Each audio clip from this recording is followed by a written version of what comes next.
السلام علیکم ورحمت الله وبرکاتہ دوستانو الله دې وکړي چې روغ جوړ وي او د صحت جامې به مو په تن وي. په نننۍ ویډیو کې به مونږ وایو انګلیسي جملې له پښتو او اردو معنا سره. English sentence with Urdu and Pashto meaning. کله چې تاسو چاته وایي چې بله چاره نشته نو په انګلیش کې داسې ویلی شئ چې no other option. کله چې تاسو چاته وایي چې زما سره راشه نو په انګلیش کې داسې ویلی شئ چې come with me. کله چې تاسو چاته ډاډ ورکوئ ورته وایي چې مه ورخطا کېږئ نو په انګلیش کې داسې ویلی شئ چې don't panic. کله چې تاسو چاته وایي چې مهرباني وکړئ کښېنئ نو په انګلیش کې داسې ویلی شئ چې please be seated. کله چې تاسو چاته وایي چې خپلې موضوع ته راشئ نو په انګلیش کې داسې ویلی شئ چې come to the point.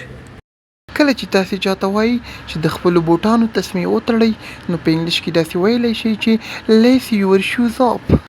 کله چې تاسو چاته وایي چې وخت قیمتي ده یا وخت پیسې دي نو داسې ویلی شئ چې time is money.